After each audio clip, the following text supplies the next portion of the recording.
کبوتر کی خاص عادت یہ ہے کہ اگر اس کو 1000 میل کے فاصلے سے بھی چھوڑا جائے تو یہ اڑ کر اپنے گھر پہنچ جاتا ہے۔ ویڈیو دیکھنے سے پہلے مائی گلاب چینل کو سبسکرائب کر کے گھنٹی کے بٹن کو ضرور کلک کریں تاکہ ہر نئی آنے والی ویڈیو کی اپڈیٹس آپ کو ملتی رہیں۔ نیز دور دراز ملکوں سے خبریں لاتا اور لے جاتا ہے۔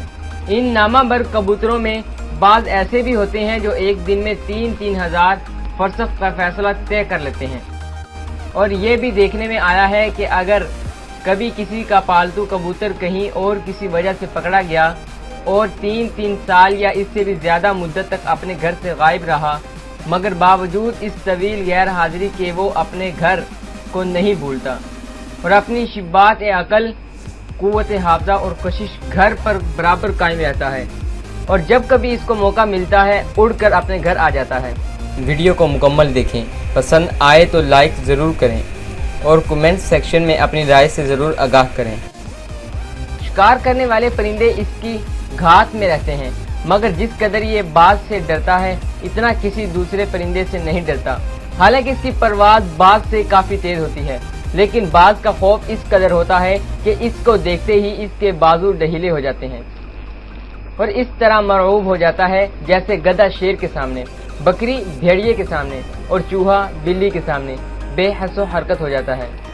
کبوتر کی طبیعت میں ایک عجیب بات یہ ہے جو کہ ابن قتیبہ نے علم الاخبار میں شنی بن ظہور سے نقل کی ہے۔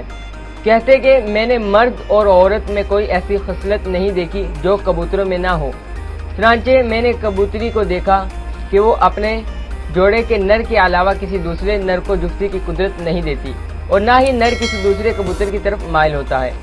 البتہ اگر جوڑے میں سے کوئی ایک مر جائے یا بچھڑ جائے تو بات دوسری ہے، اور میں نے ایک خاص بات یہ دیکھی ہے کہ جب کبوتر اپنی مادہ سے جفتی کرنے کا ارادہ کرتا ہے تو کبوتر فوراً بن سنور جاتی ہے، لیکن کبھی ایسا بھی ہوتا ہے کہ کبوتری اپنے نر کے ہوتے ہوئے بھی کسی دوسرے نر کو اپنے پر جفتی کی قدرت دے دیتی ہے، لیکن ایسا معاملہ نادر الوقوع ہوتا ہے، اس لیے اس کا اعتبار نہیں۔ اور بعض دفعہ کبوتر نر پر چڑھ کر جفتی کرتی ہے، مگر کہتے ہیں کہ اس جفتی سے انڈے تو پیدا ہوتے ہیں مگر ان انڈوں سے بچے نہیں نکلتے۔ بعض دفعہ ایسا بھی ہوتا ہے کہ نر پر اور مادہ پر چڑھ جاتے ہیں، اور ایک حیرت انگیز بات جو کبوتر اور انسان کے علاوہ کسی اور جاندار میں نہیں پائی جاتی وہ یہ ہے کہ کبوتر انسان کی طرح جفتی سے پہلے بوسہ لیتا ہے۔ اس کے علاوہ جفتی کی خواہش نہ ہونے پر بھی یہ آپس میں بوسہ بازی کرتے رہتے ہیں۔ کبوتر 6 ماہ تک جفتی کرتا ہے اور کبوتری 14 دن حاملہ رہتی ہے۔ پہلے اور دوسرے انڈے کے درمیان 1 دن اور 1 رات کا فصل ہوتا ہے۔ ایک انڈے سے نر اور ایک سے مادہ بچہ پیدا ہوتا ہے۔ دن کے کچھ حصے میں نر انڈوں پر بیٹھتا ہے اور باقی حصے میں مادہ انڈوں کو سیتی ہے، اور انڈے دینے کے بعد اگر کبوتری اپنے خانہ میں نہیں جاتی تو کبوتر مار کر اس کو خانہ میں لے جاتا ہے اور مستقل اس کے پیچھے پھرتا رہتا ہے۔ لیکن اللہ تعالیٰ نے کبوتر کو یہ صلاحیت بھی عطا فرمائی ہے کہ جب بچہ نکل آتا ہے تو کبوتر شور مٹی چبا کر ان کو کھلاتا ہے تاکہ ان کے کھانے کا راستہ صاف ہو جائے۔ فسبحان اللطیف الخبیر الذی عطا کل نفس ہداها، پس پاک ہے وہ ذات جو لطیف و دانا ہے جس نے ہر جاندار کو اس کے مناسب ضروری ہدایت دی ہے۔ ارسطو نے کبوتر کی عمر کے بارے میں یہ خیال ظاہر کیا ہے کہ عام طور پر کبوتر کی 8 سال ہوتی ہے۔ قرآن پاک کی اس آیت وَرَبُّكَ يَخْلُقُ مَا يَشَاءُ وَيَخْتَارُ، تحقیق تیرا رب جسے چاہے پیدا کرتا ہے اور جسے چاہے منتخب کرتا ہے کی تفسیر میں مسلم وغیرہ نے وہب بن منبع سے نقل کیا ہے کہ اللہ تعالیٰ نے چوپاؤں میں سے بکری اور پرندوں میں سے کبوتر اختیار کیا ہے، چونکہ کبوتر چند تینکوں سے اپنا گھونسلہ بناتا ہے اور وہ تینکے بھی بہت کمزور ہوتے ہیں۔ اگر کسی شخص کے اعضاء شل ہو جائیں، فالج کا اثر ہو جائے تو ایسے شخص کو کسی ایسی جگہ جہاں کبوتر رہتے ہوں یا کبوتر کے قریب رہنا مفید ہے۔ یہ کبوتر کی عجیب و غریب خاصیت ہے۔ اس کے علاوہ ایسے شخص کے لیے اس کا خون اور گوشت بھی فائدہ مند ہے۔ کبوتر کا گرم خون بطور سرما استعمال کرنا آنکھوں میں پائے جانے والے زخم اور دھندلکے کو دور کرتا ہے۔ بالخصوص کبوتر کا خون حجاب دماغ سے آنے والی نکسیر کو بند کر دیتا ہے۔